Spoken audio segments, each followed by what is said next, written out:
I am going to make a promise that will sound rash if you hear it with a human ear.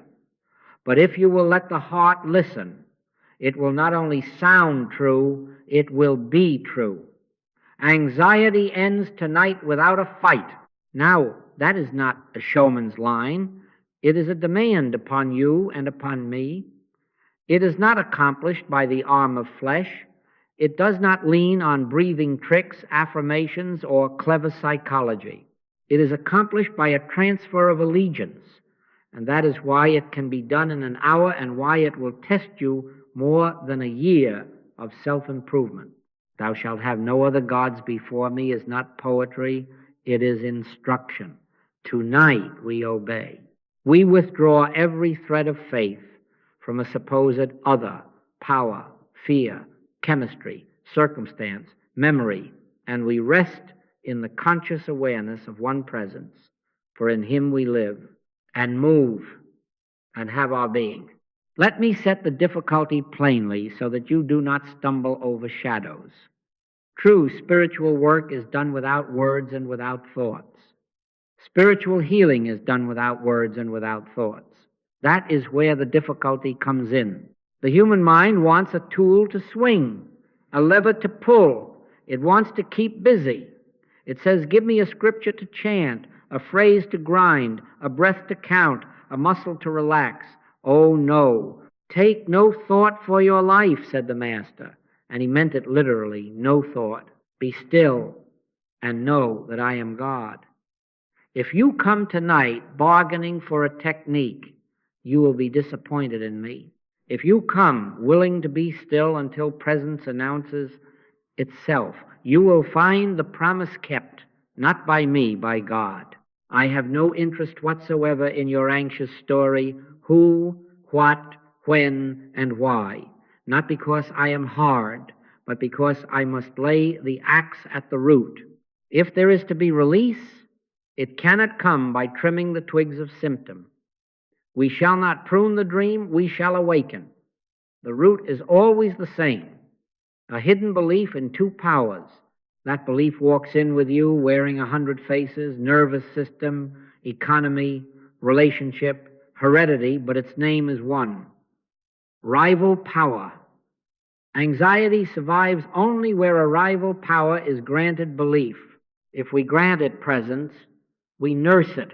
If we withdraw our grant, it dissolves for lack of law, lack of cause, lack of life.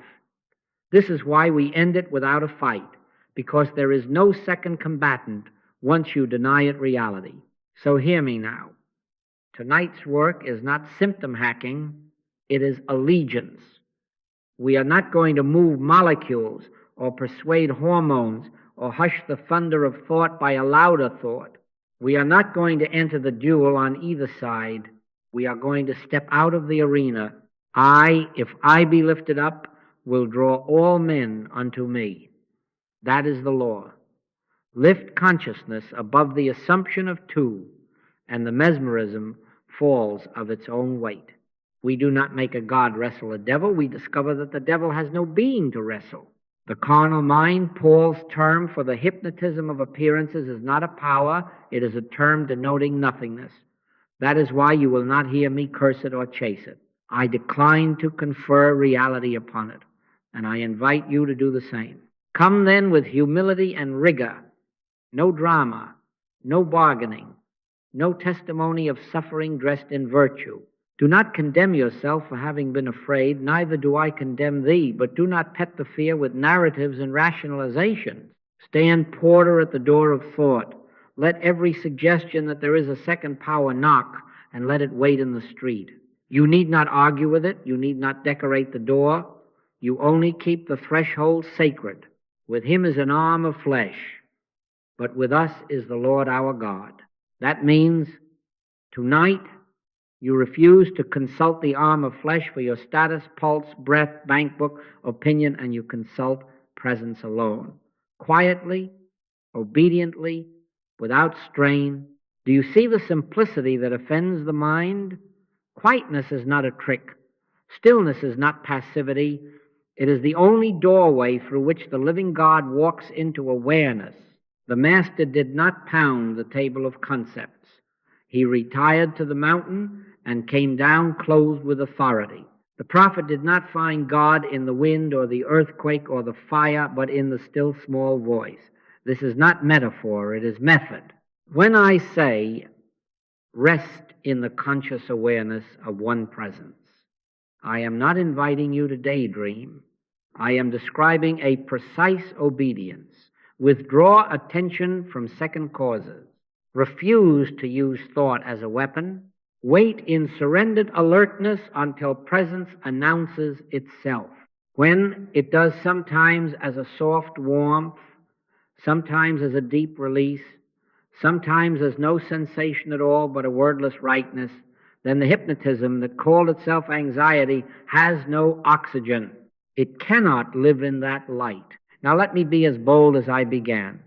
Anxiety ends tonight to the degree you renounce its premise, not to the degree you soothe its symptoms, not to the degree you perform mental calisthenics, to the degree you say with authority born of surrender, "Hear, O Israel, the Lord our God is one Lord," and you mean it in your bones. You will be tempted to test the body's report to see if the promise worked. Don't. That is, to re-enter the two-power story in its cleverest form. Perfect love casteth out fear, not perfect measurements. Your love of one, your fidelity to one, is the casting out, because fear finds no opposite to cling to there. Yes, I know the mind is afraid that if it does nothing, nothing will change. That is the last argument of the dream. Let it have its cry on the porch, inside, in the sanctuary of your own being. The I that says I am before a thought is formed, rest.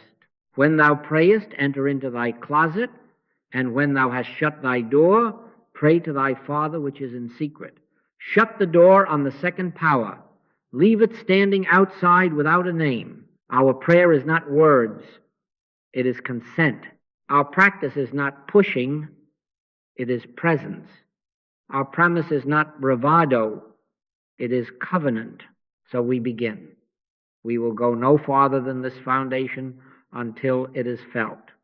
Tonight we make no speeches to anxiety, we give it no hearing. We do not improve it, we outgrow it by refusing the belief that feeds it. We turn and we rest. We lay the axe at the root.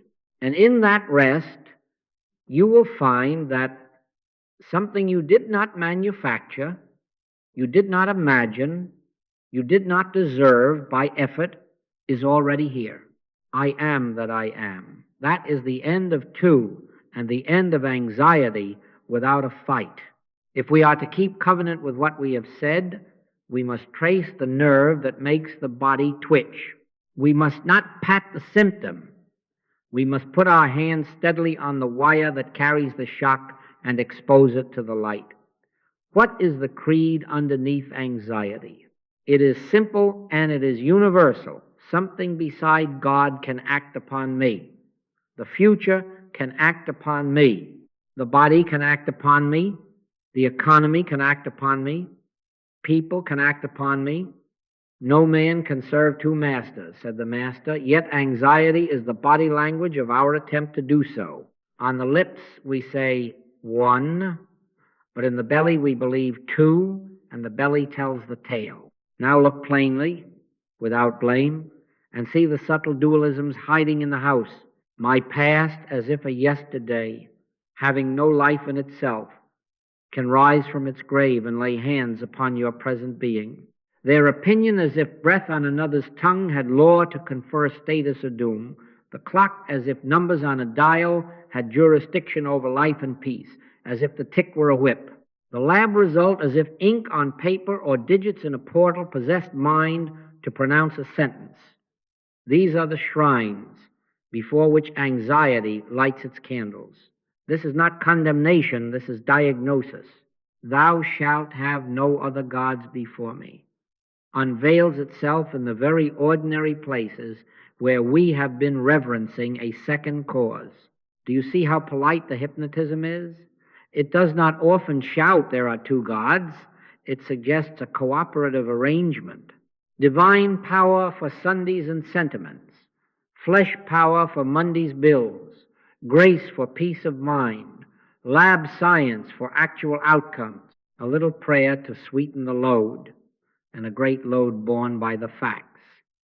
There is the dual, quiet, civilized, and utterly deadly to peace. I am not here to escort you into a better duel. I am here to end dueling by declining to bring a sword into the ring. I am the Lord, and there is none else. There is no God beside me. If that is not operational in consciousness, anxiety will be. Choose you this day. Now, hear the next subtlety, because this is where earnest seekers lose months and years. Do not answer the so-called negative energy with divine energy as if we were bringing one form of force against another. Oh no. I have not made carnal mind the opposite of divine mind. It is a term denoting nothingness. If you pit your God idea against a fear idea, you preserve the arena and the referee and the rules of engagement. You have granted a reality to a pretender and then try to outshout it. That is counter magic. It works about 5%, and even then it binds you to repetition. We are not in mind over mind work. We are not in faith in a concept work. God is light, and in him is no darkness at all. Not some darkness tolerated and balanced, none at all. Therefore we do not balance. We behold one. Anxiety has a creed, and it must be made audible to you so that you can withdraw assent.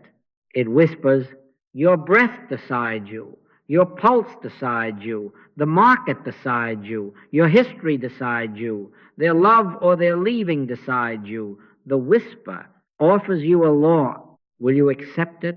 Paul named it the law of sin and death, and in the same breath he stated, the law of the Spirit of life in Christ Jesus hath made me free from the law of sin and death. He did not teach two operative laws. He announced the nullification of a lie by the presence of truth. One law, one life, one presence, one power. If there were two, peace would be impossible and Jesus' words would be mockery. But he stood in storms and slept. He touched the leper and did not quarantine from love.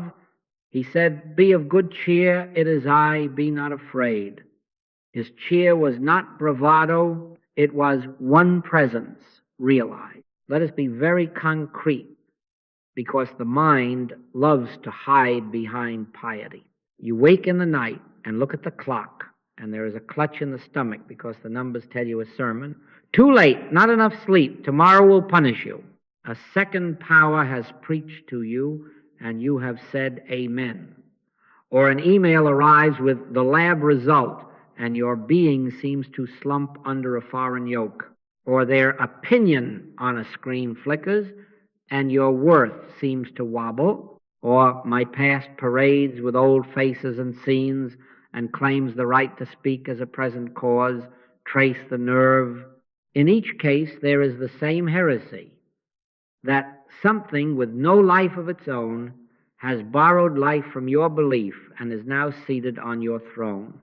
The moment you see that, you are halfway home. With him is an arm of flesh, but with us is the Lord our God. The arm of flesh is nothingness, pictures without substance, words without breath, numbers without law. I know how fierce the temptation is to doctor the picture, to get a brighter lab number, a friendlier opinion, a more agreeable clock. Oh yes, the mind will try to bargain. Let me have God and a little good fortune too. That is the old dance of two. I am not against cheerful numbers or kind words. I am against endowing them with causality. You are not well because the report is well. The report is well because you exist in God. You are not safe because the hour is early. The hour is redeemed because safety is your being. You are not worthy because their mouths bless you. Their mouths bless you because worth cannot be added to or taken from the I, that is God's self-expression. If you reverse it, you will live anxious. If you stand in the reversal, the true reversal, you will find that suggestions knock and cannot enter. Now then, what is the line we draw tonight? Only one operates. Say it to yourself, not as a charm, but as a sober recognition. Only one operates. In that one, there is no opposite, no competitor, no alternative jurisdiction, no other law. We are not going to make a God stand toe-to-toe with a devil. That picture is the second chapter of Genesis, the false creation that starts with mist and ends in sweat and fear. We are returning to the first. In the beginning, God, and full stop. Anxiety survives only where a rival power is granted belief. Withdraw the grant, and you do not need to evict a tenant. There is no tenant, only a rumor. The prince of this world cometh, and hath nothing in me. Let that be your posture. So stand porter at the door of thought, and let every sentence that begins, the clock says, the lab says, they say, my past says, remain outside as unaccepted mail. Do not argue with it. Do not decorate it. Do not stamp it with holy phrases to make it friendly. Leave it unopened. Inside, keep clear space for the one. We are not yet entering the silence. I am only showing you the burglars at the window, but unless you recognize them as pretenders, you will be tempted to invite them in and then ask God to share the table. No. Hear, O Israel, the Lord our God is one Lord. In that Shema lies the health of your nerves, the peace of your nights, the laughter of your mornings. One Lord, one life, one law, and all else, the arm of flesh, nothingness. Now we must name the burglar, because unless you know who is standing at the window, you will accuse the wrong party and spend your strength on innocent people and innocent organs. The anxiety you feel is not yours. It is not your mother's temper transmitted to you. It is not your childhood. It is not your nervous system. It is not even your mind, if by that you mean a private little box of thought. It is a universal mesmerism, what Paul called the carnal mind. Not a mind, but a term denoting nothingness, a current of suggestion without a thinker, broadcasting without a station, a mirage that appears to organize itself into pictures, words, and sensations, and then says, I am you. Oh no, you are not being accused tonight, and no one in your family is under accusation. Neither do I condemn thee. But I do deny causality to the suggestion, and I do demand that we meet it impersonally, because only there is the axe laid at the root. Do you see the mercy and the rigor in that? Mercy because we take the whip out of your hand. There is no blame to bear for letting fear in. Rigor because we also take the honey out of its mouth. There is no excuse for it either. Fear is no person's thought, a ghost that borrows your pronoun. It says I, but it has no I. It says my pulse, my doom, my past, but it has no past, no pulse, no future. It is the second creation of Genesis, the false narrative that begins in mist and ends in sweat, appearance without substance, form without law.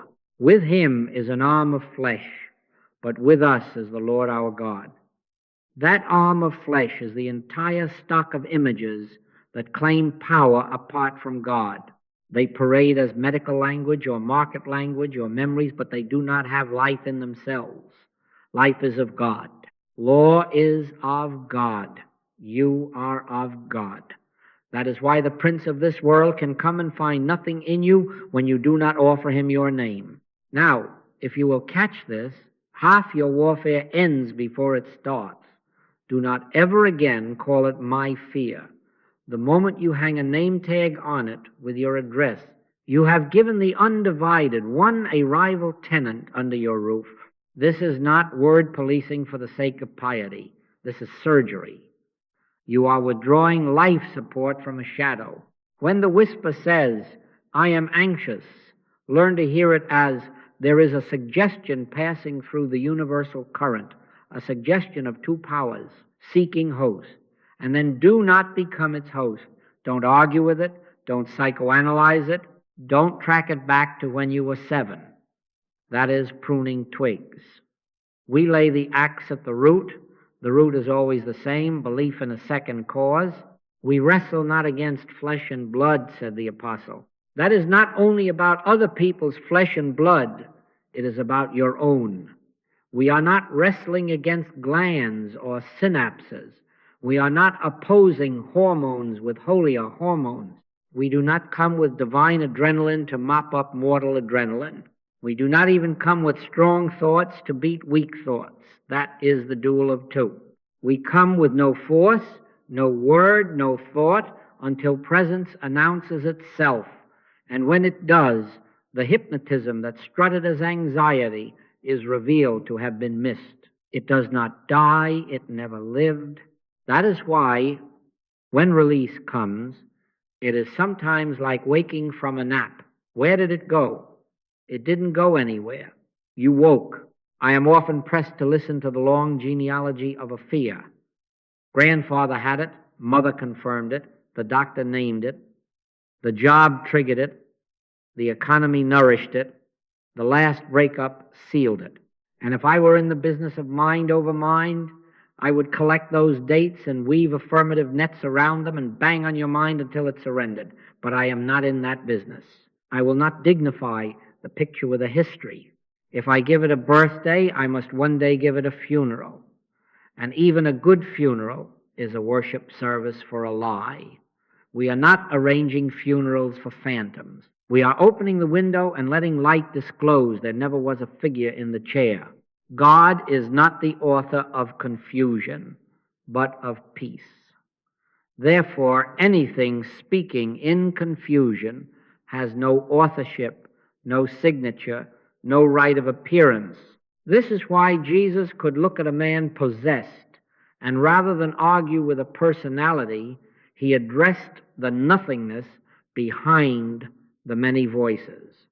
He did not condemn the man. He did not coddle the voices. He stood as one and spoke as one. Hold thy peace and come out of him. That was not a battle cry. It was a disclosure that there was no him to hold. When he touched the leper, he was not playing at danger. He was refusing to concede personhood to the impersonal claim of separation. Be thou clean. Clean of what? Of the belief in two. And the picture rearranged itself to please the truth that had been realized. So take this into the innermost practice.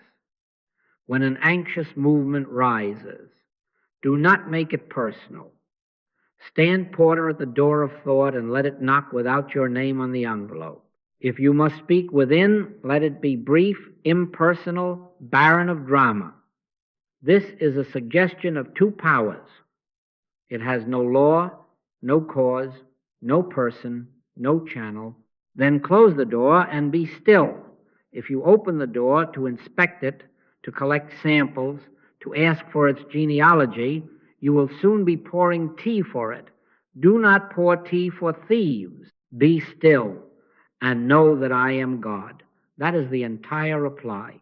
The knowing is not about the thief. It is about God. Some of you will say, but the sensations are so vivid. Yes, dreams are vivid. You can wake sweating with a tiger on your chest.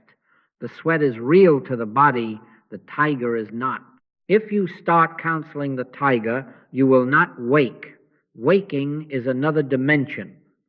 That is all I am training you for, to stop counseling tigers.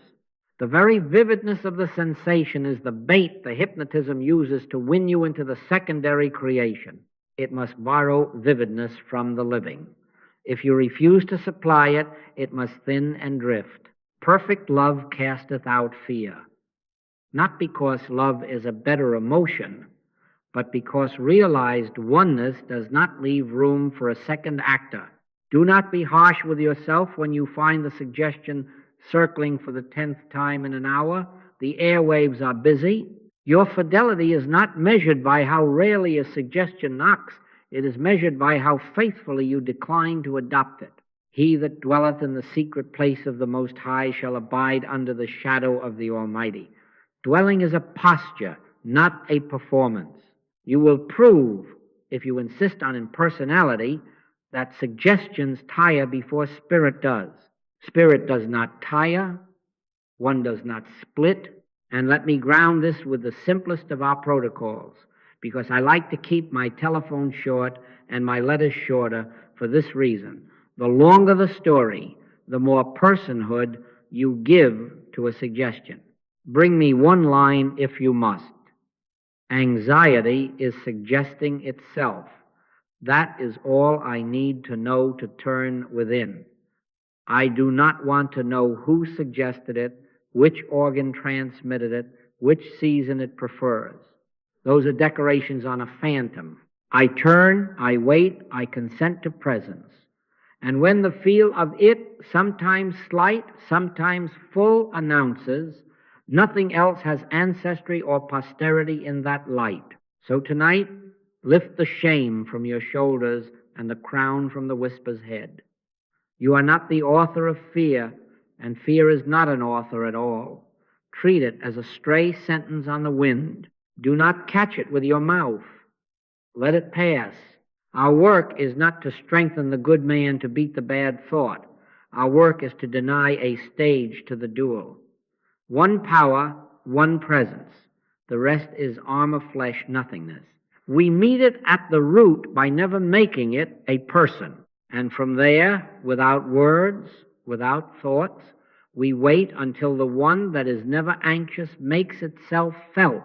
Then you will understand why I say with confidence and with compassion, it was never yours and it never was. We have exposed the mask.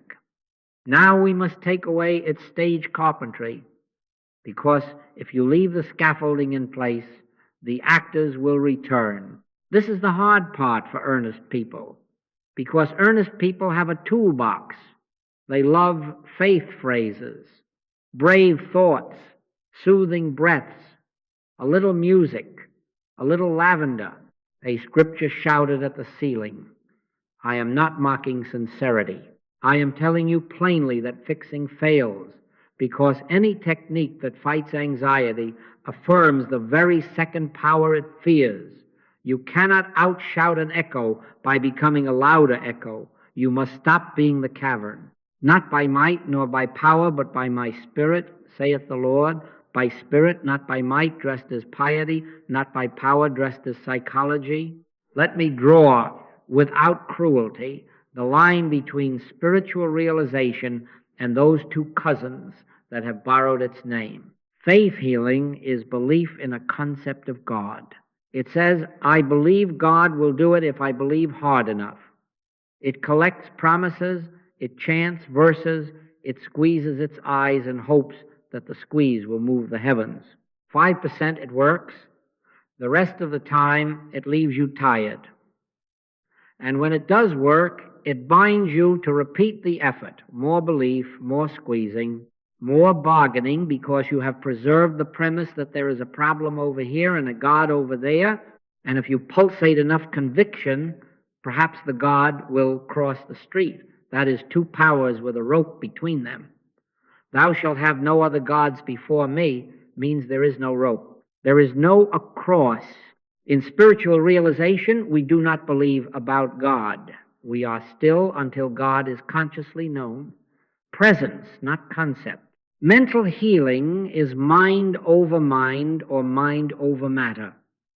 It is directed at you as a person. You are spiritual, you are perfect, you are strong. Think calm, think light, picture a peaceful place. And then it argues with the anxiety, thought for thought, as if it were in court, building a case. These facts, those facts, this cause, that remedy. And because the human mind can sometimes hush itself by its own racket, there will be victories, intermittent, conditional, costly victories, 5%, perhaps 10 on a good week. But each victory is a receipt that you have paid rent to the second power. You have made the carnal mind the opposite of divine mind and then pitted them like boxers. That is the duel. That is what we refuse. Look at the sly trap in arguing with fear. The very moment you answer it, you have consented to its standing. You have said, all rise, the court is in session, and called anxiety to testify. It trots in its exhibits, pulse, memory, clock, and you enter your counter exhibits, scripture quotes, breathing counts, positive images. The jury is your body, and you keep checking its face for a verdict. If the verdict smiles, you sing. If the verdict frowns, you redouble your arguments. That is not prayer. That is litigation in the second chapter of Genesis, where mist precedes Adam and sweat seals the deal. The weapons of our warfare are not carnal, said the apostle. Not carnal, neither the weapons of fear nor the weapons of counter fear, but mighty through God to the pulling down of strongholds. Through God meaning through realized presence, not through ideas about presence. And see the result of these methods when they seem to win. The house is swept and garnished, yes, but the root remains. The belief in two remains. And what is written, then goeth he, and taketh with himself 7 other spirits more wicked than himself, and the last state of that man is worse than the first. Do not get lost in superstition. Hear principle. When you remove a picture by will and leave the belief that pictures can rule, you have left the door unlatched and the porch light on. Something will return, if not the old picture, then a new one that looks cleaner but edits your piece just the same. That is why you will find yourself shopping for stronger affirmations, heavier blankets of sound, more elaborate routines, and all the while the one is whispering, be still and know that I am God.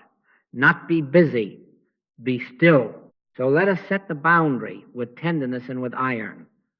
We will not treat a person. We will not treat a symptom. Do not bring me charts. Do not bring me the long dream. Bring me one line if you must. Anxiety is suggesting itself. That is sufficient for me to turn within. I do not address adrenaline. I do not address childhood. I do not address tomorrow's appointment. I do not even address anxiety. I close the door. I wait. I consent to presence. If it comes like warmth, good. If it comes like silence, better.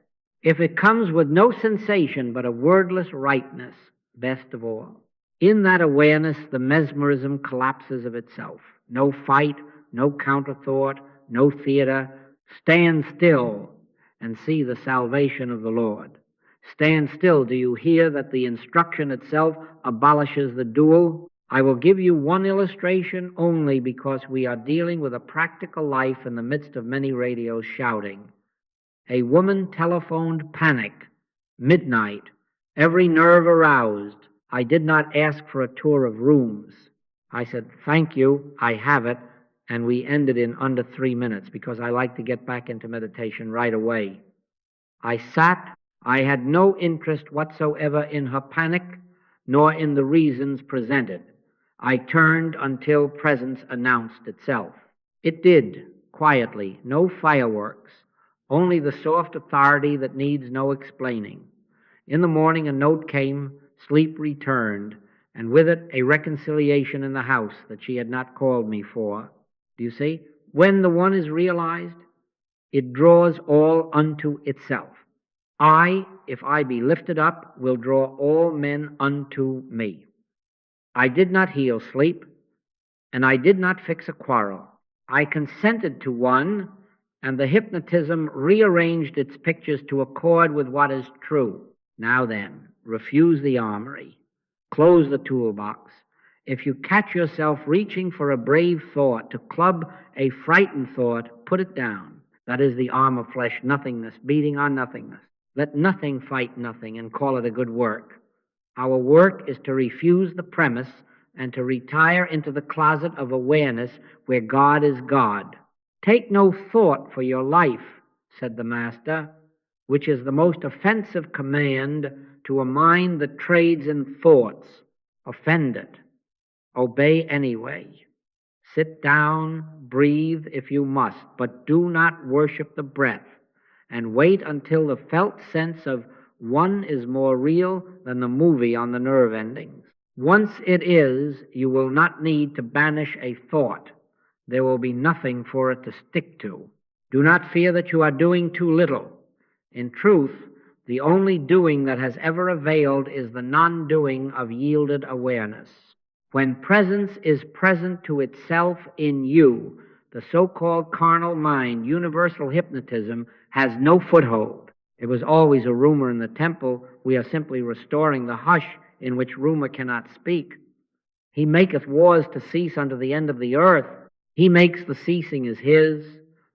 Your part is to lay down the sword, to refuse to conscript God into your battles, to stop enrolling thoughts as mercenaries.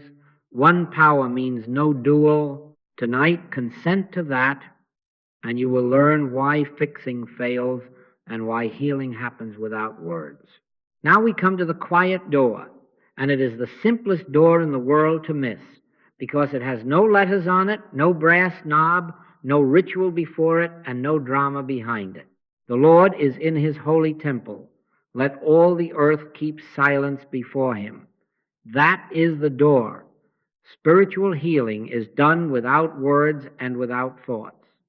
Do not turn that into a slogan. Obey it. Healing occurs the way mourning occurs on a foggy field. The sun does not argue the mist. It appears, and the mist is not. Conscious awareness of God's presence is the sun. The hypnotism is the mist. The appearing is our work's only mechanism. How then do we approach? Not with petition, because petition assumes distance and delay. Not with argument, because argument requires an opponent and presumes a court. We obey the one command that terrifies a mind trained for commerce. Take no thought. We enter our closet and we shut the door. Do you hear the order in that? When thou prayest, enter into thy closet, and when thou hast shut thy door, pray to thy Father which is in secret. Shut the door on who? On the clock, on the lab, on the pulse, on the ancient voices. Shut the door. Stand porter at the door of thought and refuse to sort the mail. Then be still. Be still, not limp, not drowsy, not abstract. Be alertly still and wait. Wait until awareness itself shifts, until the felt premise inside you is altered from 2 to 1. Do not expect fireworks. Do not bargain for signs. Sometimes it comes like a soft release at the base of the throat. Sometimes like a warmth that needs no name. Sometimes like nothing you can register except this inconspicuous rightness. Something that was busy has stopped, and what remains is self-sustaining. If a deep breath rises of its own accord, treat it as you would a sparrow lighting on your sill. Welcome it by not reaching for it. If there is no breath, no warmth, nothing but quiet, let the quiet be sovereign. After the fire, a still small voice. It is not the voice of syllables. It is the voice that speaks by being. If you chase sensations, you will return to the dual. Indicators are not goals. The goal is no goal, only God realized. Now then, what happens in that moment is beyond your managing. Your Father knoweth what things ye have need of before ye ask him. Before you ask, meaning before your mouth frames a word, before your mind outlines a program. If you are still tempted to draw a little map, this pain here, that fear there, lay the pencil down, yield the agency. When awareness is lifted, it lifts all that belongs to it, and it discards what never did. I, if I be lifted up, will draw all men unto me. I have witnessed again and again what I cannot plan. One comes for relief from panic, and without a word, the house rises in reconciliation. Another writes terminal on a page, and without my touching that line at all, the fear dissolves, and along with it a bitterness of 20 years that no one named. I did not select the targets. I did not make rounds with a spiritual stethoscope. Presence, being present to itself, ordered its own, and the pictures adjusted to the fact. This is offensive to the managing mind, because the managing mind is convinced that outcomes are the proof of prayer. Hear me, outcomes are not the proof. Presence is the proof. Outcomes are the shadows cast by a sun you cannot see with eyes. They arrange themselves when the light is felt. Stand still and see the salvation of the Lord. See it, do not organize it. If you find your mouth opening to say, now remove this symptom, now settle that account, gently close it, that is not reverence, that is choreography. God does not need your choreography. God needs your non-interference. You ask, how long must I wait? As long as it takes for the mesmerism to stop finding a host in your excitement.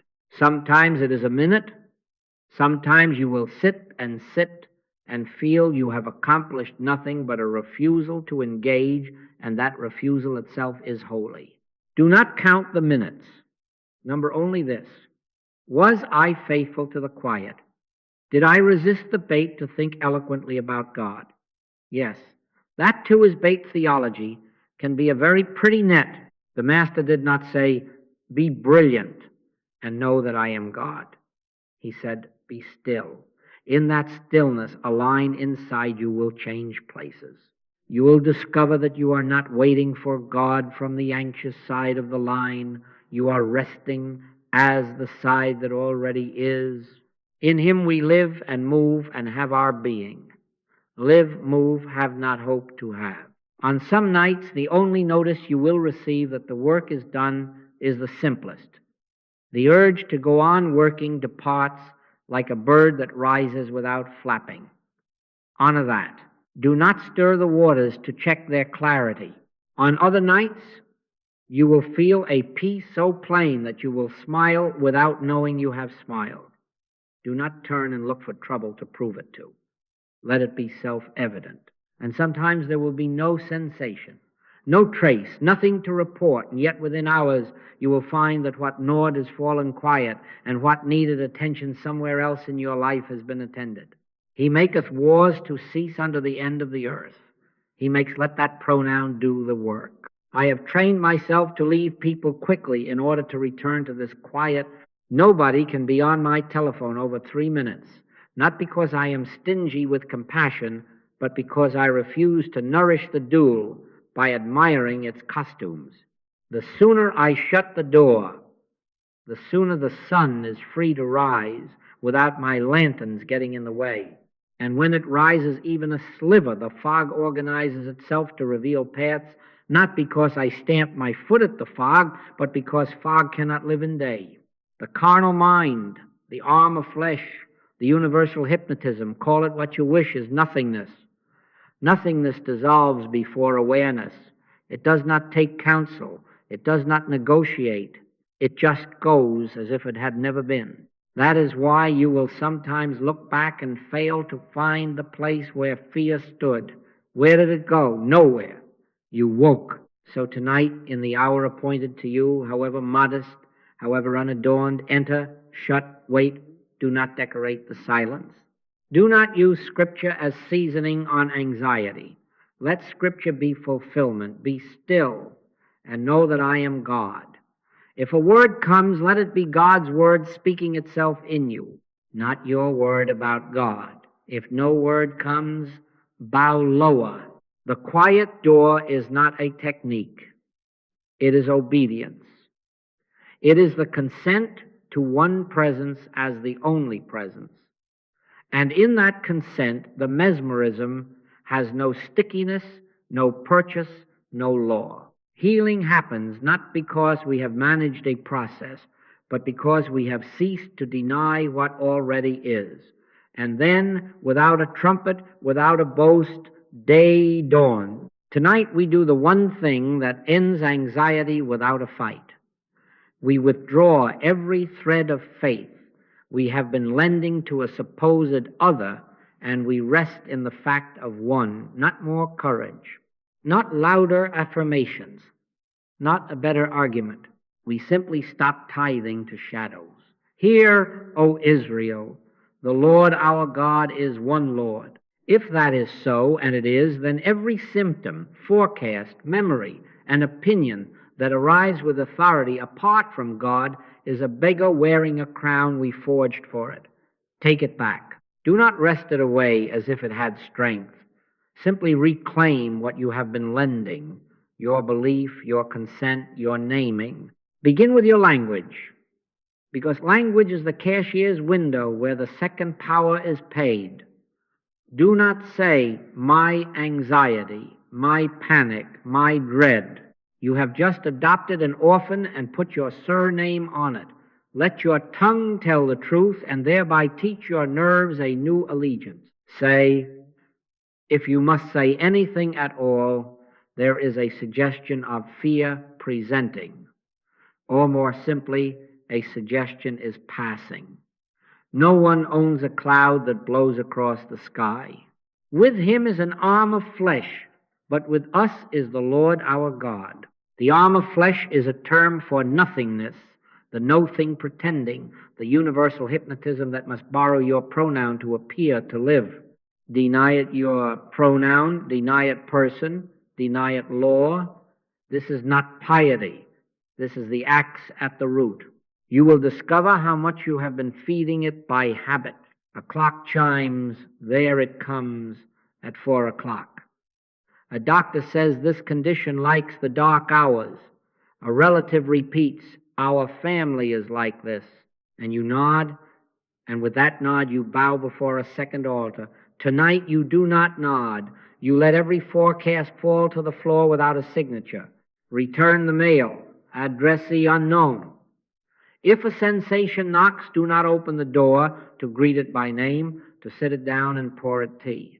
Let it find the door latched and the house ordered by another law. Thou shalt have no other gods before me. No other God, no other cause, no other activity, no other law. Now do not mistake me and begin to chant 1, 1, 1 as if the multiplication of syllables could make God more God. That is the dual in a nicer suit. Any affirmation you employ to overpower fear reopens the arena. You strike with a verse, fear parries with a pulse.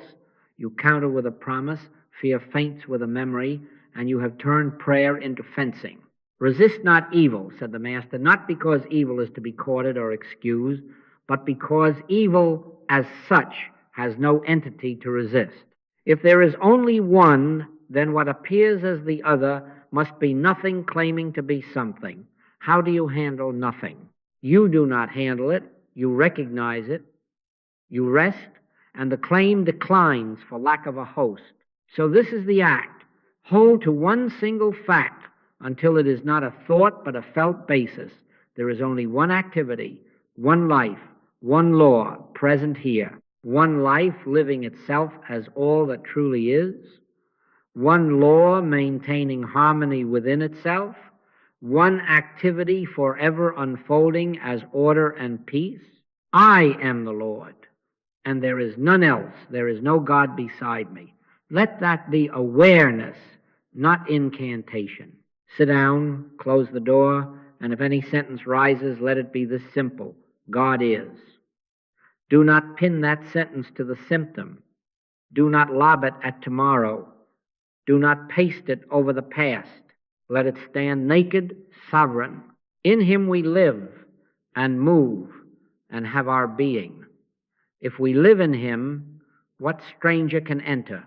If we move in him, what forecast can outrun his motion? If our being is in him, what opinion can define what we are? I had a man who wrote me every afternoon at 3:45 because 4 o'clock had become the idle hour for his fear.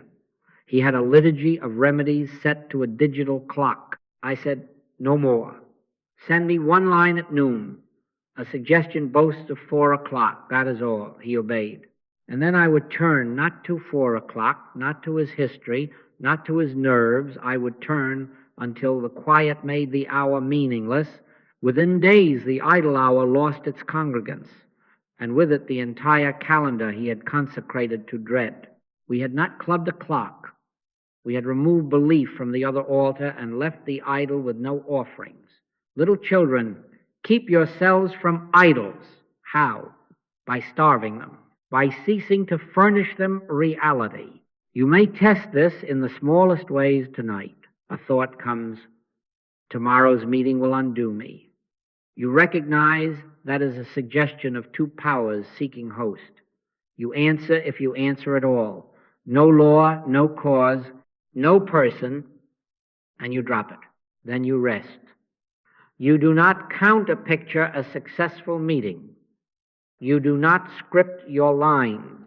You consent to the one life appearing as the only activity in every place, and you stop traveling ahead of God as if he needed a scout. Another thought comes, this sensation is dangerous. You do not inspect it with a flashlight. You do not bargain, if it calms, I will believe. You stand where you already are in the one, and you let the sensation be a picture on a wall that cannot protrude into the room.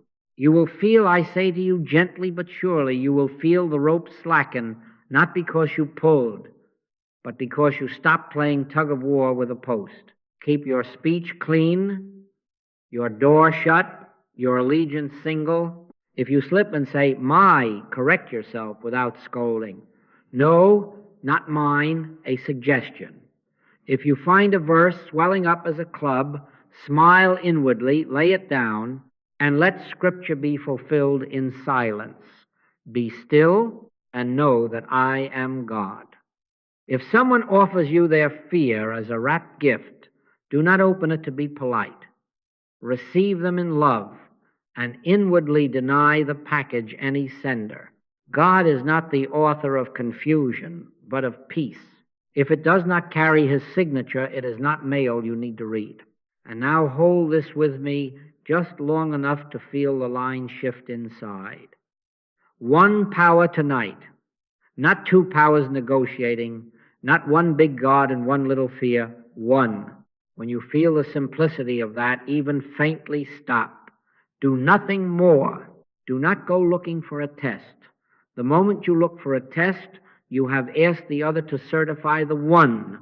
Let the one certify itself by being itself. He maketh wars to cease unto the end of the earth.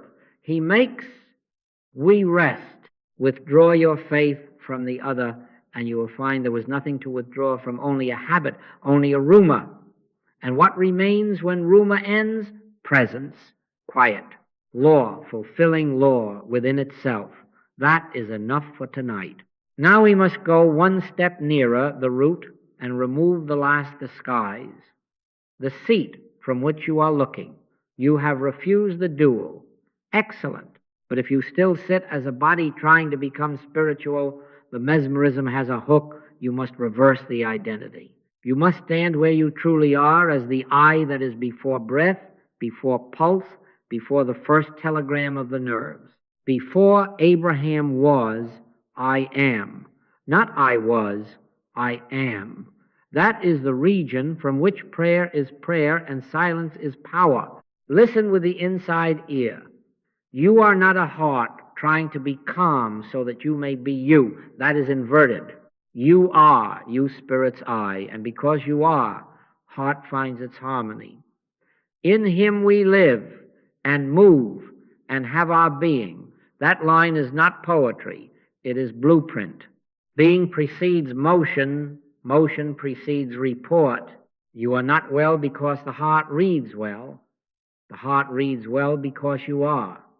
If you will nail that one truth in place, the body will have to line up as a servant rather than pretend to be master. The arm of flesh nothingness reports. The I that lives interprets or disregards. The moment you consent to sit as a report, you have returned to Genesis 2, to the mist and the sweat. Come back to the first chapter, spirit pronouncing its own. Very good. How do you do that? By dying the death that heals. I die daily, said the apostle. Not a gruesome death, an identity reversal. You die to anxious humanhood.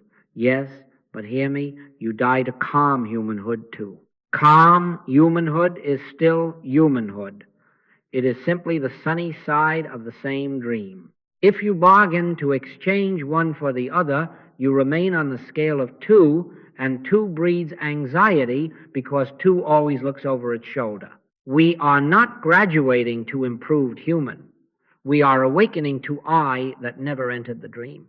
Ye are dead, and your life is hid with Christ in God. Dead to what? Dead to the belief that your pulse is your life, your breath is your life, your calendar is your life. Your life is hid untouchable, self-complete. This does not make you aloof from the body. It frees the body from your tyranny. It frees it from your constant interrogations. How are you now, and now, and now? Which of you, by taking thought, can add 1 cubit to his stature? You cannot add an inch to your height by staring at a ruler, and you cannot add 1 beat of truth to your life by staring at a pulse. The body is a fine instrument for walking and washing dishes. It is a miserable altar to worship on. You, the eye behind the eyes, the eye that was I before I was conceived, before I formed thee in the belly I knew thee, you are the place where God knows God. From there, fear images have no claimant. They pass like slides before a light that does not entertain them. When a sensation spikes, yes, it may tonight or tomorrow. Do not run to meet it as a patient. Do not put your face up against the glass and identify with the picture as if it were your portrait. Step back into the witness that is not moody, not hurrying, not bargaining. Stand porter at the door of thought. Hear the announcement, disturbance at the gate, and answer without drama. No law, no cause, no person. If you can feel this even faintly, the sensation will be as a wind tapping a window it cannot enter. The eye that you are is not inside the weather. It is not made of barometric pressure. It is not the sum of reports. It is the life in which reporting appears and disappears without rights. I had a man who lived by the drum of his chest. He had named himself by it. When it raced, he was in trouble. When it idled, he was safe. Every conversation he brought me was a weather report on the drum. I told him, your trouble is not the pace. Your trouble is the throne. You have enthroned a drummer as your king. We stopped all mention of pace. He would write only 1 sentence. A suggestion declares itself in the chest. Then I would turn not to the chest, not to the hour, not to the history. I would turn to the I am until the atmosphere changed from report to presence. A week later he wrote, puzzled and freed. It calms when I stop checking. Of course, you shifted the throne. The heart is well because you are. He had not learned how to lower a number. He had learned where he lives. This is Melchizedek's secret written in your bones, without father, without mother, without descent. Not meaning you have no human genealogy, but that your identity is not sourced in it, not run by it, not defined by blood or begetting. Your life is God's life individualized. Your substance is spirit's meaning, not chemistry's arrangement.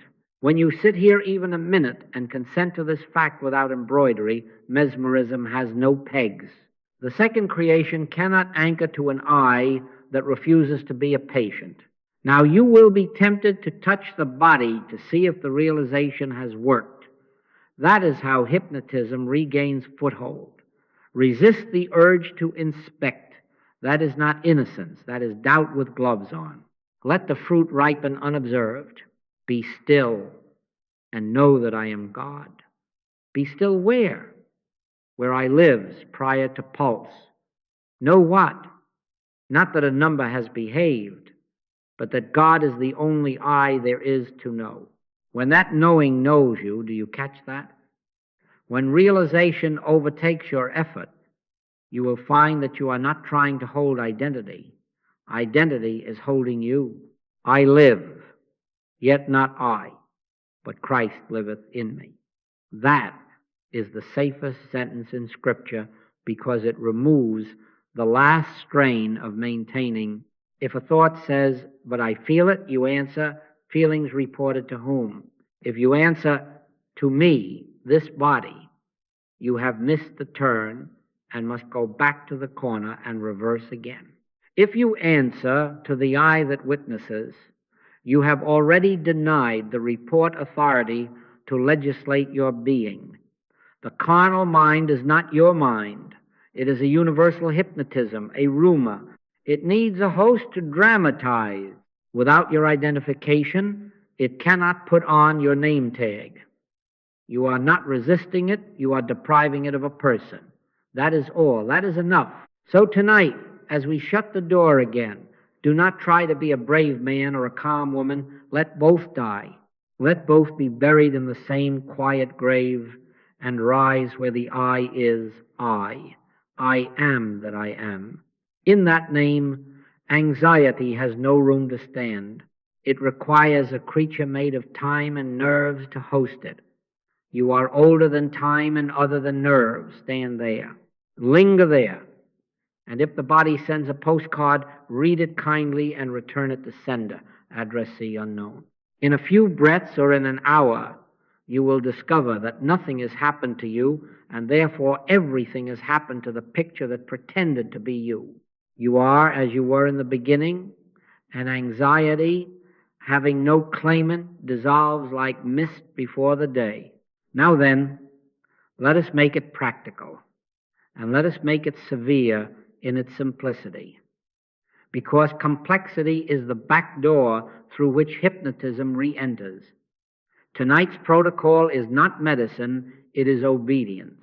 When thou prayest, enter into thy closet, and when thou hast shut thy door, pray to thy Father which is in secret. That line is our map. Follow it without embroidery. First, one line only. State the need once, without ornament, without history, without adjectives, and never in the first person of ownership. Not, my anxiety is crushing me again at night. No, say, there is a suggestion of fear presenting. Or if you will be briefer yet, a claim of two powers is speaking. One line, once. Let your communication be yea, yea, nay, nay, for whatsoever is more than these cometh of evil. Elaborations are offerings laid on the other altar. Do not furnish the idol with incense. Place the single line on the table before God and leave it there. Second, close the door on words. Literally, close your room if you can. Figuratively, close the ear that listens for reports. Allow up to 3 minutes for the traffic of thought to settle. 3 minutes, not 30. If the mind wishes to parade symptoms, dates, forecasts, let it. Do not argue, do not correct the parade, do not salute. Stand porter at the door of thought. See the procession as you would see a street seen through glass.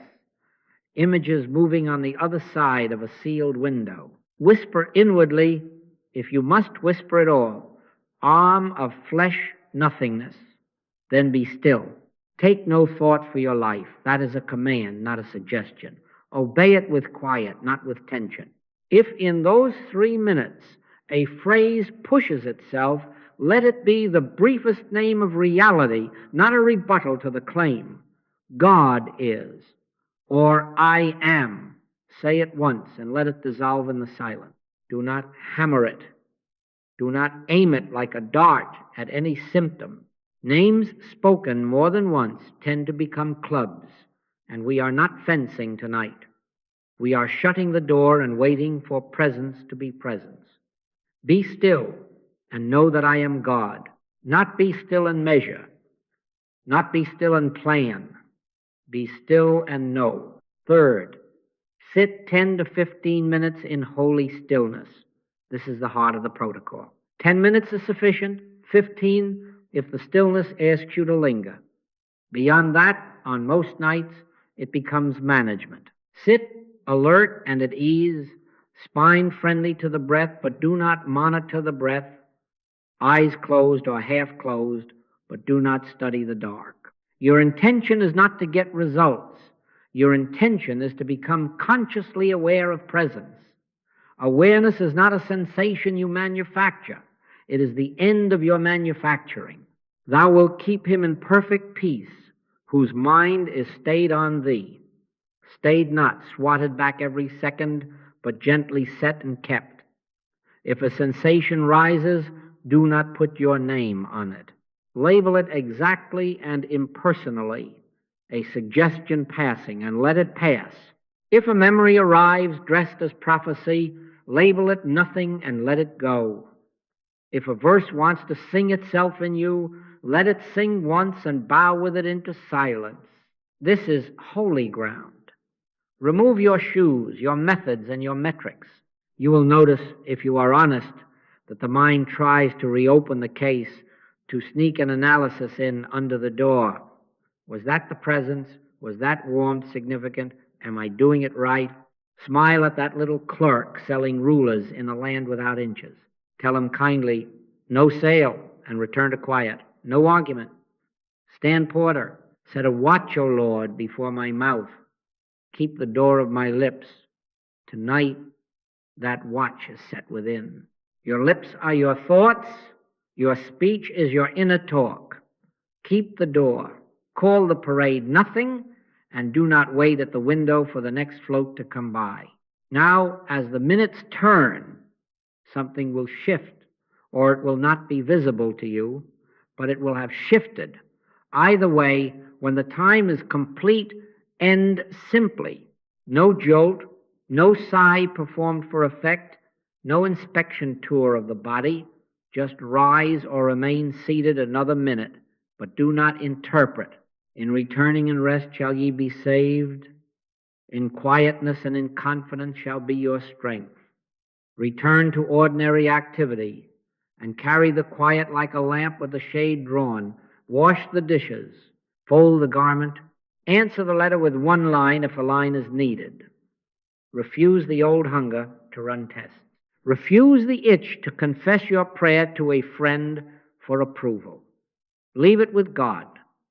Cast thy burden upon the Lord, and he shall sustain thee. Sustaining is his province. Silence is yours. Some of you will feel a release somewhere in the throat or at the base of the skull. Good. Do not christen it with meaning. Some of you will feel nothing at all, and by afternoon you will discover that what barked has wandered off without drama. Good. Do not look for the paw prints. Some of you will feel the familiar tug to sit again and fix the tiny remainder. Do not. Obedience tonight means trusting the one to be one without your patrolling. The carnal mind is a rumor, and rumors feed on attention. Starve it. If during the evening a fear image taps the glass again, do not rearrange your furniture to face it. Do not call me. Do not call your neighbor. Label it no law, no cause, no person, and let it pass. If it persists, give it the courtesy of indifference.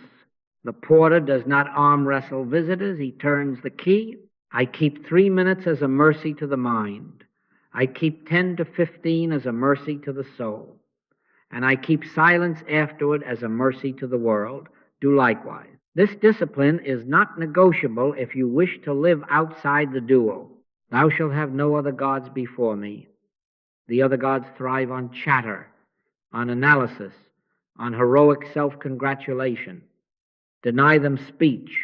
Deny them the last word. Let God be the last and only word by saying almost none at all. And remember this tender point. The protocol guards you from re-entering the two-power story more than it produces anything you can boast of.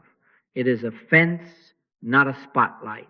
It keeps the sheep from wandering into ravines of thought. The shepherd does the rest. The Lord is my shepherd. I shall not want. He maketh me to lie down in green pastures. He restoreth my soul. He makes, he restores. We lie down. We keep the door. Do not despise the smallness of these steps. The kingdom is a seed, and seeds do not shout. So tonight, one line, 3 minutes of settling, 10 to 15 of holy stillness.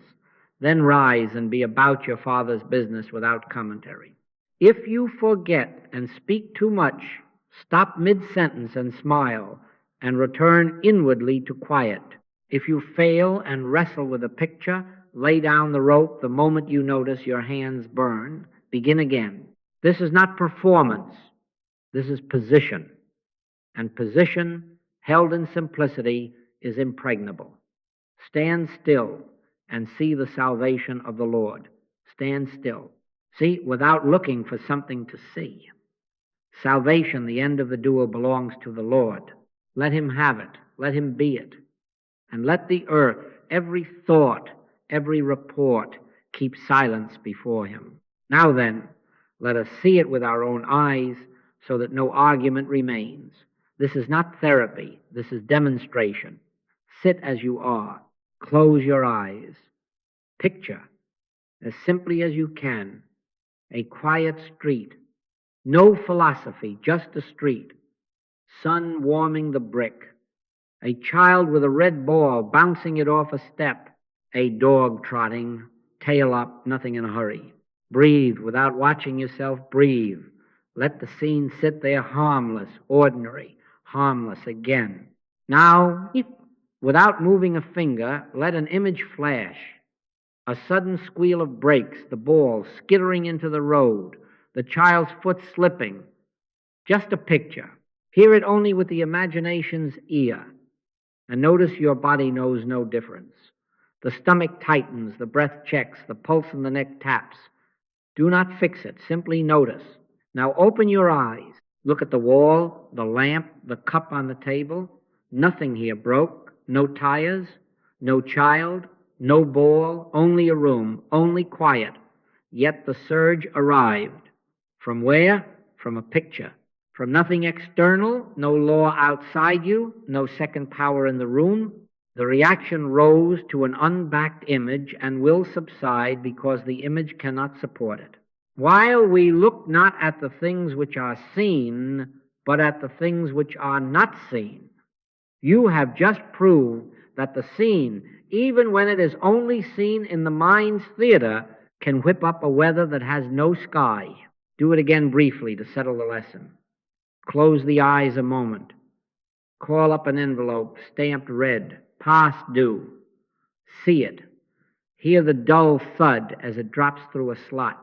Or, if that is not your story, put the face of a supervisor there with a frown or the sterile smell of a clinic corridor, just a picture.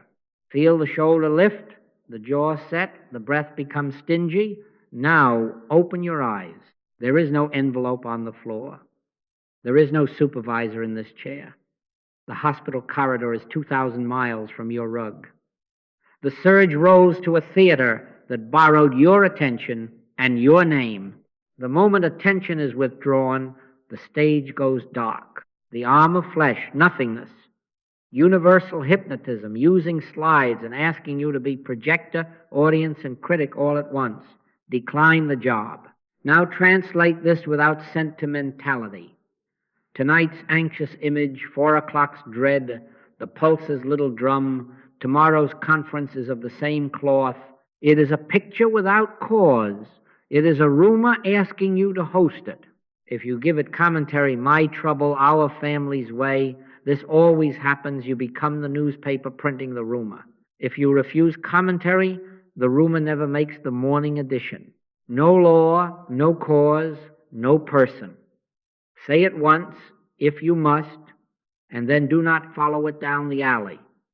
Starve it. Little children, keep yourselves from idols. An idol is a picture without life, carved to look like life. It must be carried by its worshippers. Stop carrying it. You will find it weighs nothing the moment you put it down.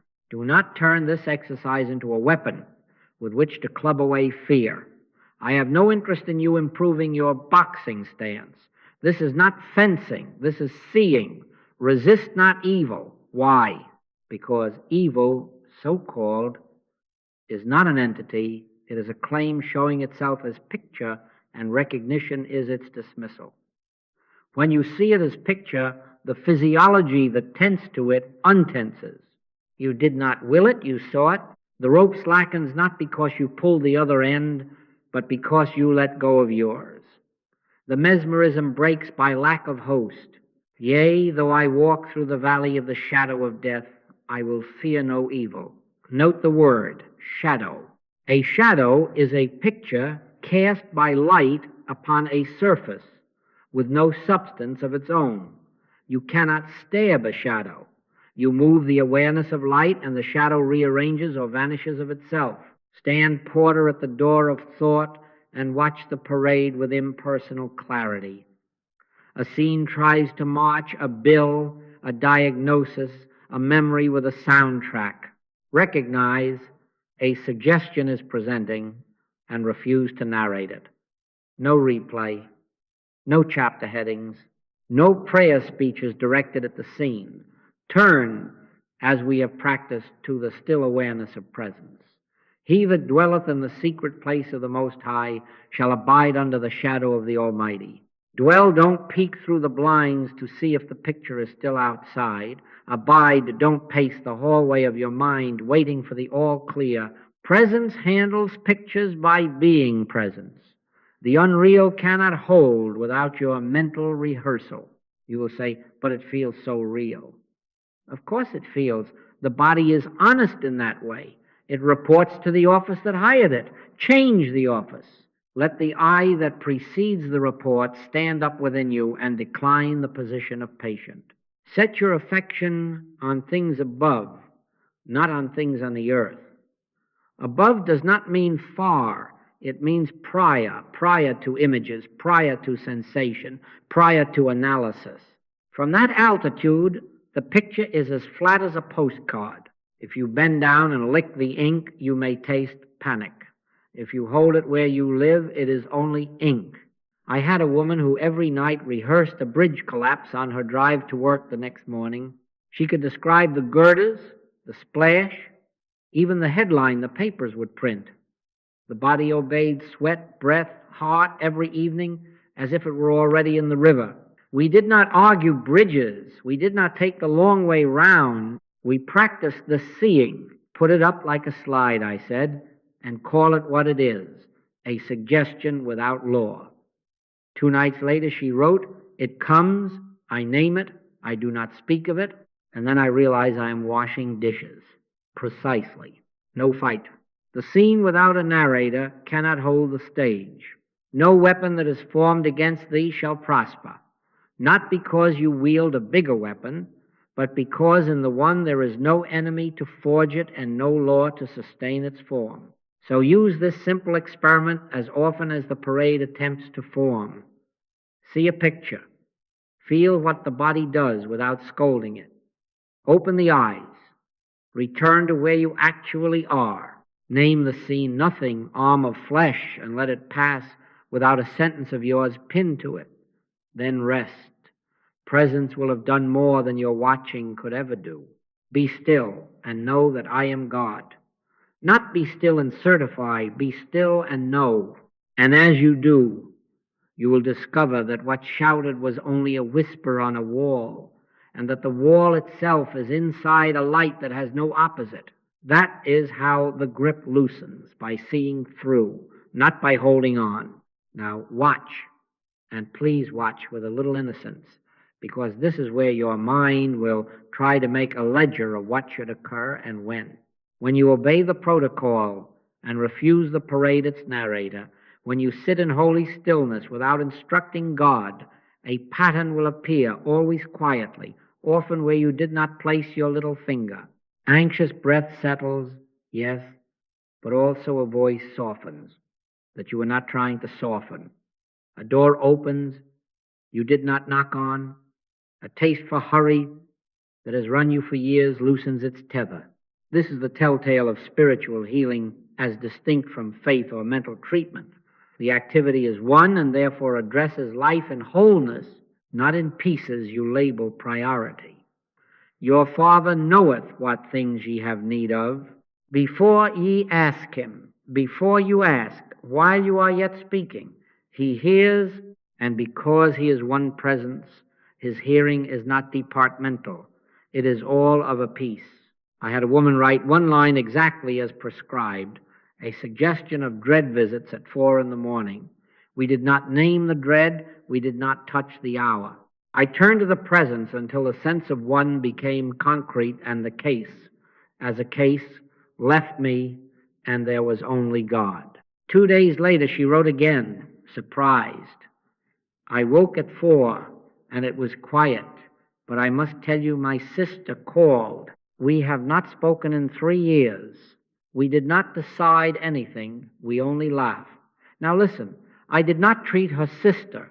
I did not know she had one. I did not treat laughter. I did not employ any method on 4 o'clock. Presence, recognized, dissolved the two-power belief that nourished dread and estrangement alike.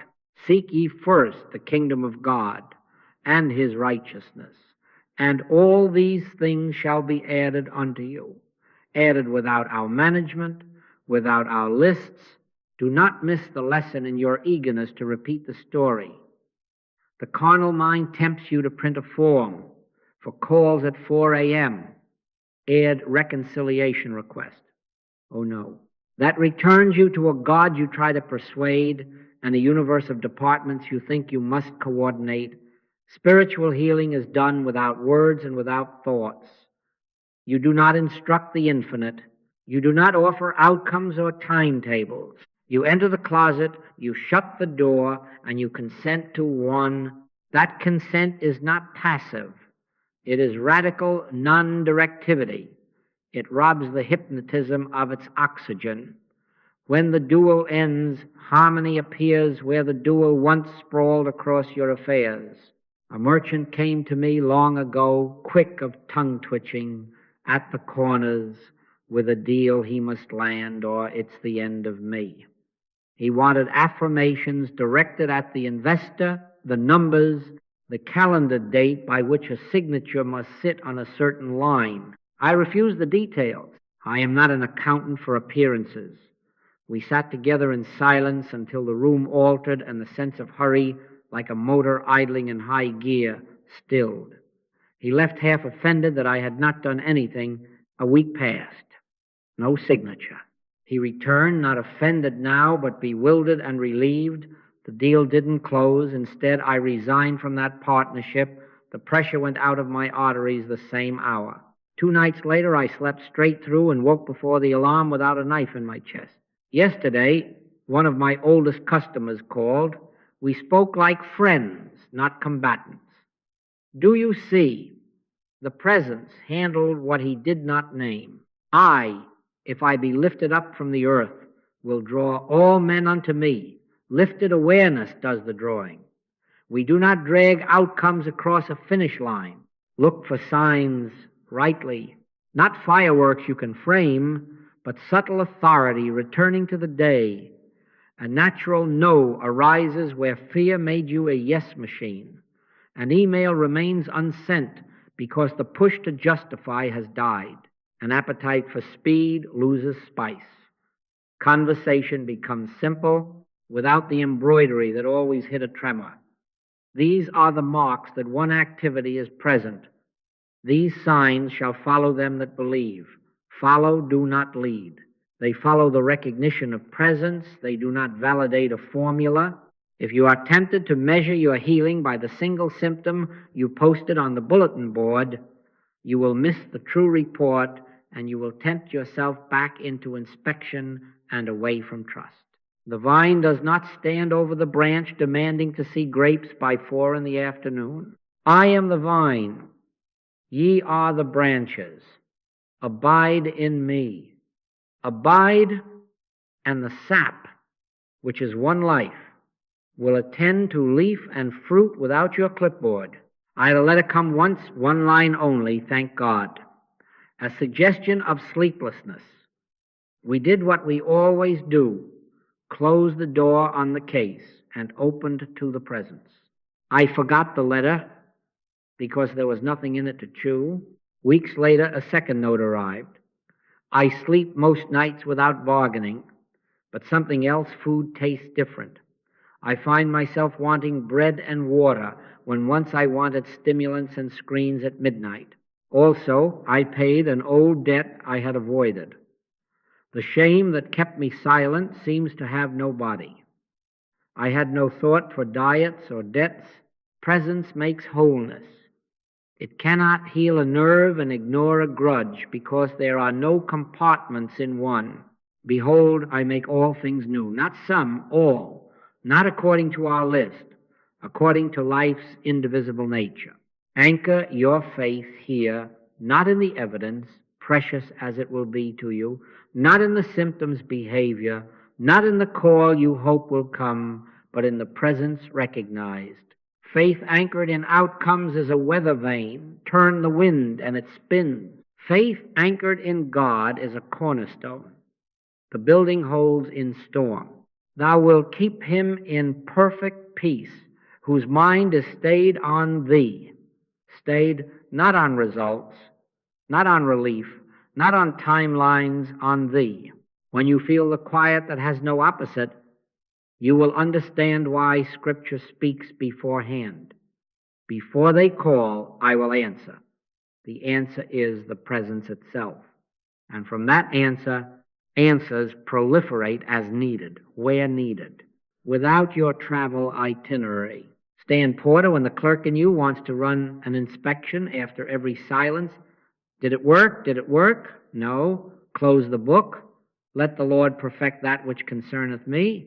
Let him do the perfecting. Let the porter keep the door. You will find, as you persist, that life begins to move on a single rail.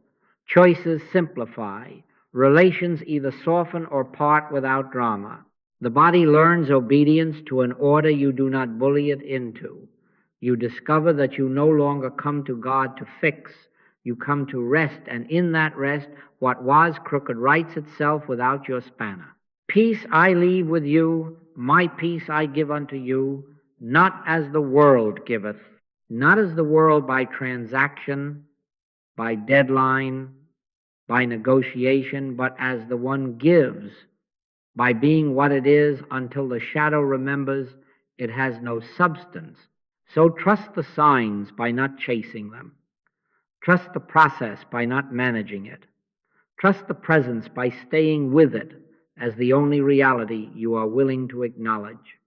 Refuse lists. Refuse agendas. Refuse the secret pride that wants to claim, my prayer produced this, your prayer did not produce, your surrender revealed. And in that revealing, the rumor lost its voice, the picture lost its narrator, and life, one and seamless, did what it always does when it is not opposed. It was itself. After the quiet, the world will remember your address. Do not be surprised when the old current tries the latch with a familiar name and a familiar hour. Watch and pray that ye enter not into temptation. The watching is not suspicion. It is simple recognition that the parade loves a second round and that your consent is its only drum. Expect resuggestion. Expect that before breakfast or on the staircase or just as you are reaching for a doorknob, a scene will raise its hand and ask to be called real. Meet it exactly as you met it last night, without a duel, without a speech, without volunteering your name, no law, no cause, no person, arm of flesh, nothingness. Turn at once to the awareness of one. That is the watchman's work, not to chase silhouettes down the street, but to keep the gate of consent closed. Keep thy heart with all diligence, for out of it are the issues of life. Now hear this as command, not counsel. Guard your speech. The carnal mind lives on narration. Do not feed it. Give short answers to the inner solicitor and shorter to the outer one. The thought says, here it is again. This is the bad hour. You say, no. Not argument, no. Or, if you must speak a word with substance, one only. Then close the door. Your neighbor asks, how are the nerves today? Do not audition for a part in your own melodrama. Either say nothing useful to the hypnotism, I'm keeping quiet, and change the subject, or say nothing at all. Set a watch, O Lord, before my mouth, keep the door of my lips. Lips mean inner speech as much as outer. I have no interest whatsoever in what the symptom wants to talk about at 11 o'clock, and neither should you. Every sentence that starts, my anxiety always, is an offering laid before an idol. Refuse to furnish the idol. Let your communication be yea, yea, nay, nay. More than this cometh of evil, of the suggestion that there is a second power to explain and manage. You will discover that vigilance, rightly understood, is gentle and frequent, never muscular or rare. Micro practices carry you through the day as a line carries a kite, a breath without measuring it, a breath that is simply a door clicked shut, a pause with the eyes soft, the body doing nothing special, and a silent God is, said once, and allowed to dissolve. 3 seconds on the threshold before you enter a room. 5 seconds in the parked car with the engine off before you touch the next handle. Do not turn these into drills. They are commas, not chapters. Pray without ceasing does not mean mutter. It means remain inwardly turned Godward often enough that the current of one becomes the climate of the day. It is astonishing how the parade tires when the audience will not clap. Do not test. Do not poke the symptom to see if it will bark. That is reopening the duel under pious pretenses. The thought says, let's see if the pulse is steady now. No, let's not. The thought says, maybe try a little silence and check if dread shows at 4. No, we do not bait shadows to measure faith. Let patience have her perfect work. You place the matter in the presence, leave it there. If a sensation flares, do not rip open the package to see what it is made of. Label it what it is. A suggestion is presenting, and return to the quiet you already know how to enter. If you have to turn the key during the day, turn it once and walk on. You do not owe the rumor a hearing each time it clears its throat. I had a note come quite earnest. I felt the stillness last night. This afternoon, while making coffee, it all came back like a wave. I wrote one line in return. Waves without wind do not last. Turn to the wind. She reported later, almost sheepish. I set the cup down, closed my eyes for the span of one breath, did not argue, and there was only the hum of the refrigerator and a sense of simple okayness. I went back to my work. Yes, that is it. No fight, no post-game show. Presence is not absent because a picture rises. The picture is thin because presence is what is. Be sober, be vigilant, because your adversary, the devil, as a roaring lion, walketh about. As a roaring lion gnaws without law. Resist the temptation to engage the roar as if it were an animal. Resist not evil. The right resistance is refusal to grant status. Decline the audition, and the roar wanders into silence. Some of you will think vigilance means gritting the teeth. Oh no. Vigilance in spirit is fidelity, not ferocity. It is refusing to leave the one sanctuary for any attraction or alarm outside. It is kindness to yourself that will not let you gossip about your body or your future, even in the privacy of your own head. It is choosing 10 times a day, if necessary, to keep your answers short and your pauses frequent. In quietness and in confidence shall be your strength. Quietness, not a reported quietness, not a quietness you check with instruments, but the uninspected quietness that you carry like a small flame cupped from the wind. Draw a small circle around your conduct for a few days. No symptom storytelling at lunch. No strategic updates to friends to solicit either pity or applause. No journal entries recounting the plot. Not because you are afraid to speak, but because you are learning to let the shepherd do the speaking by his own workings. He that dwelleth in the secret place of the Most High shall abide under the shadow of the Almighty. Abide, dwell. A person who abides does not run to the window every 3 minutes to see if the weather has changed. They sit by the hearth and attend to their work. Attend to your work and let the weather turn as it will. And if the parade returns in the evening with floats you have not yet seen, do as we have done. One line, if a line is needed. Close the door. Holy stillness. But between those sessions, your governance is this simple. Decline every invitation to reopen the duel. The duel cannot proceed if one combatant leaves the field. Leave it. Leave it again. Leave it at 9 in the morning and at 3 in the afternoon and at the doorstep at dusk. Commit thy way unto the Lord. Trust also in him, and he shall bring it to pass. He brings, you commit. He acts, you abide. And so the day becomes a seamless prolonging of the night's quiet vigilance, not with weapons, but with fidelity to one, until the very habit of opening the door to fear is forgotten like a language you no longer speak. Now we end the day's work, and I mean end it. Lay the tools down. We are not going to polish the realization or peek at it from different angles to admire our handiwork. Spiritual healing is done without words and without thoughts. We have said that until it has become our way of breathing. So let it be so tonight. The Lord will perfect that which concerneth me. Let him do the perfecting. Your part is to cease rehearsing, cease checking, cease composing new approaches for a problem that has already been dismissed as a picture without law. For he that has entered into his rest, he also hath ceased from his own works. Cease from your works and let the Sabbath of God be your climate now. Practice gratitude cleanly, not as currency, not as a soft little bargain you whisper at the ceiling. If this will be gone by morning, I promise to. Oh no. Enter into his gates with thanksgiving and into his courts with praise. Thanksgiving is not negotiation, it is recognition. It says, thank you for being what you are. Here, not there, here, not then, now. Let one quiet thank you, Father, rise, and then let it dissolve back into the presence from which it came. No embroidery, no list of hoped-for improvements wrapped in the paper of praise.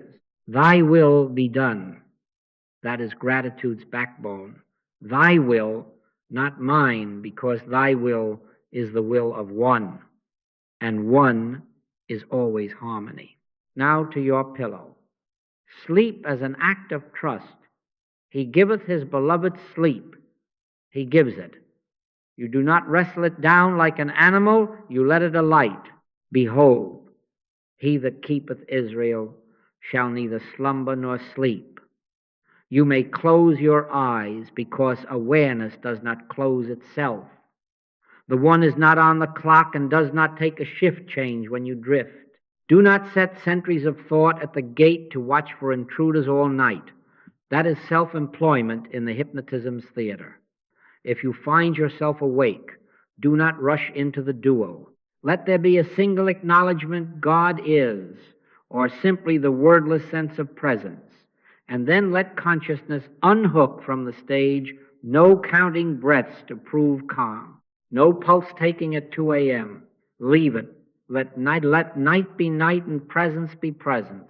I will both lay me down in peace and sleep, for thou, Lord, only makest me dwell in safety. If a suggestion taps the window, you already know its name. A picture asking for a narrator. Give it no name of yours. No law, no cause, no person. Say it once if you must, and then be still. Watch and pray that ye enter not into temptation. The watch is not a frown. It is the simple refusal to turn the knob. Resist not evil, not because you are weak, but because evil as a second power is nothing to push against, the arm of flesh, nothingness. Presence, recognized even for the width of a breath, attends to its own universe without your commentary. You are not a night clerk in a universe of departments. You are the branch abiding in the vine, and the sap moves while you rest. In the morning, please do not hold an inspection. Do not ask the idol for a status report. It is of the Lord's mercies that we are not consumed. They are new every morning. Let them be new without a verdict from you. Rise quietly. Keep the inner doors soft. If there is a word, let it be the simplest prayer there is. Our Father. Not my fix, not my symptom. Our Father, give us this day our daily bread. Bread is given, not audited. You will be tempted to look where you used to look, to poke what you used to poke. Decline. I laid me down and slept. I awaked, for the Lord sustained me. The sustaining is the fact. Your checking neither adds nor subtracts an ounce from it. Seal this now where it belongs. At the root, there is no second power. Hear, O Israel, the Lord our God is one Lord. Where two powers end, anxiety ends. Not because you said it 7 times, but because the idea of rivalry has been dismissed as the dream it always was. In him we live and move and have our being. We do not live in a debate, we live in God. You, as the eye that precedes report and rearranges reports by its mere being, can rest without being a patient of the night. Be still and know that I am God. Know, not argue, not maintain know, and let the knowing carry you like a river carries a leaf. So we leave it with God. Cast thy burden upon the Lord, and he shall sustain thee. Cast it, and do not fish for it before dawn. No checks, no chase. Only the simple fidelity that turns the key of the closet and trusts that what is one is sufficient to itself and to you. Peace I leave with you, my peace I give unto you. Not as the world giveth, not by measurements and milestones, but by presence being presence. And so we leave it there for tonight. Closed door, holy stillness, the night watch that is only trust, and we rest.